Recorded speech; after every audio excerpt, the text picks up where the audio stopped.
Let's start this video by showing you guys one of the easiest ways to counter an ISO alt. All you have to do is drop a Euro decoy when you hear them pop ISO alt, and it will actually bring the Euro decoy into the other dimension instead of you. Take a look.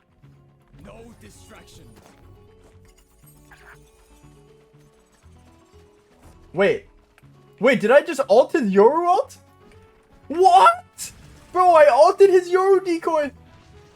And this is just one of the many things I'm going to be teaching you about ISO before this video ends. But I just need to take a quick second to let you guys know, for a chance to win a free Valorant Battle Pass, all you have to do is like this video, subscribe, and drop a comment below. And a big thank you to Valorant Tracker for helping me to give back to you guys. With Valorant Tracker, you can use it to check your lifetime stats for your account, including your agent stats to see which agents you may struggle with and should avoid, the weapons tab, which shows you which weapons you aren't the best with and need to work on, and even the maps tab, which shows you what maps you need to improve on. It even has a match history tab to show you your recent games so you can see if you're having an off day and should take a break or not. The live match feature is also very nice, as you can see a visual breakdown of the ranks and stats of both teams while you are in game with them. If you want to improve your gameplay and hit Radiant, check out the link in the pinned comment or description. Now let's get right back to the video. You can also counter ISO's ultimate with a Phoenix ult. If an enemy ISO pops ult and you pop your Phoenix ult, it's extremely strong, because if you lose the fight, you get returned to your body from the Phoenix ult.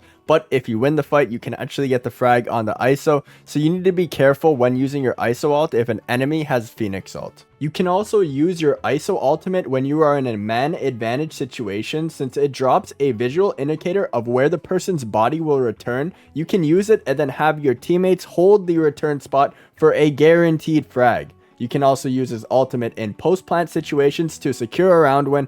If you hear them tap the spike and you know the time on the spike is low, you can simply pop your ultimate to pull them into the other dimension, which will make it so even if you don't end up getting the frag in that dimension, they will return without having enough time to defuse the spike. It also can be good to use the ultimate when you hear them planting the spike, as it will not only stop the plant, but you can pull a player off the site for your team if they want to attempt to retake the site before the spike is even planted. You can also use ISO's ultimate if you are low health to get a 1v1, since while in the ultimate, everyone will have 150 HP, which means that you can get this to a fair 1v1 instead of a fight where you only have 1 HP.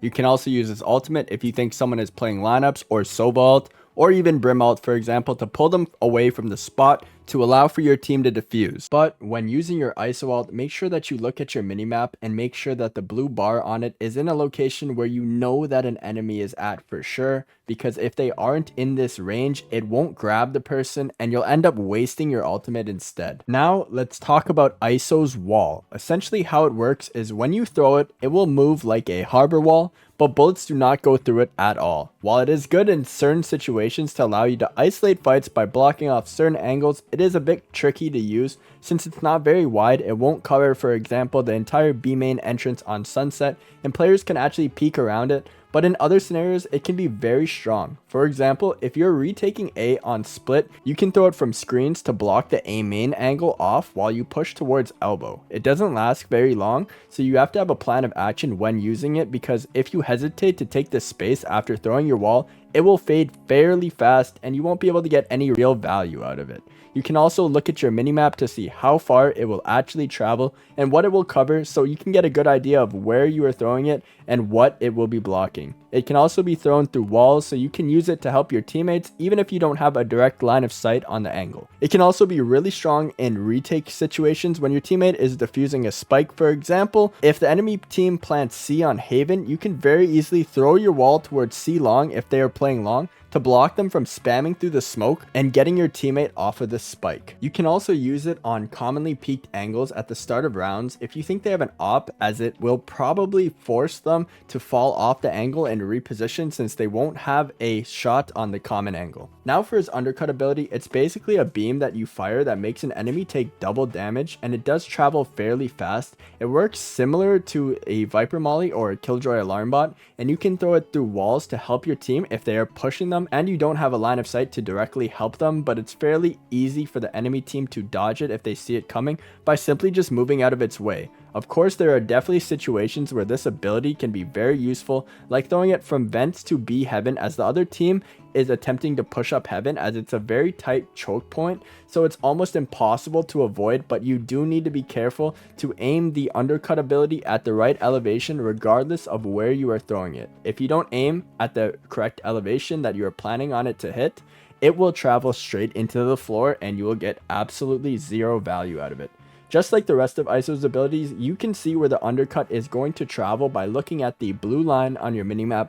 However, this does not account for elevation in any way whatsoever. I personally believe that comboing ISO's wall and his undercut together is one of the strongest ways to use it on an entry, due to the fact that the wall will block their vision of seeing the undercut pushing them, making it so it's very hard for them to dodge, and you'll typically be able to get a ton of free space when doing this. It's also very strong to use on commonly peaked angles or to fight for early map control, since enemies will have to either fall off of the angle or be vulnerable, which makes it much easier for your team to fight and take the space. For example, on defense on ascent, you could throw your undercut into the B main entrance through the wall here at the start of the round, and if you have a teammate fighting for B main control with a judge, for example, it will be very easy for them to absolutely solo clear B main. You can also use this undercut and combo it with a raise grenade, for example, or a Sova shock dart at the B main entrance, so anyone pushing into B main is instantly a free frag. When doing this, if you combo it properly with your wall, you can also prevent enemies from being able to peek your teammate taking map control from like back shed while they are taking this map control.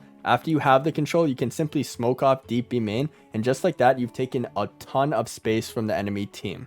Another really cool thing you may notice is that the way the undercut trajectory works is basically identical to Omen's paranoia, meaning that you can use your Omen flash lineups to make the enemies vulnerable when your team is taking space. I'll show you guys a few lineups that I personally like to use in case you don't know any already. So from A sewers with the undercut ability, you could ping ramp, for example, and just simply throw it through the wall, and this will make anyone that's trying to peek ramp vulnerable. You can also go in market and ping in B heaven, aim at the ping, simple left click, and this will make anyone trying to play heaven and hold mid vulnerable for your team as well. You can use the same concept on bind outside of hookah, just ping in hookah, aim at it, simple left click, and this will make anyone playing inside of hookah vulnerable as your team takes map control. You can also do it for early B main. At the start of the rounds, you literally just throw your undercut through this wall right here, and anyone that is attempting to peek the B main angle will be vulnerable. Now for his double tap, this ability works kind of similar to the jet dash. It takes a second to activate before it's actually active, and it has a cooldown timer that will make it fade if it isn't used. When you get a frag, it'll spawn an aim labs orb above where you got the frag, and if you shoot that orb, you will get this force field around you that will take 1 instance of damage, whether it's an op shot, a Sova or a raise rocket. But the orb does fade very quickly, so you need to know whether it's safe to even go for it or not, since it does ruin your crosshair placement and you can be very easily peeked while attempting to get your shield, and that will put you at a very big disadvantage in that fight. You do have 2 charges of it though, and the active timer does last a bit longer than jet dash, so I typically will pop it almost any time that I even think I may possibly get into an engagement, since if I do end up wasting it, I can literally just pop it right again and use it to look for another fight. Thank you guys so much for watching today's video. I hope you enjoyed and it helped you out. And if it did, drop a like and subscribe. It really helps out the channel. Peace out.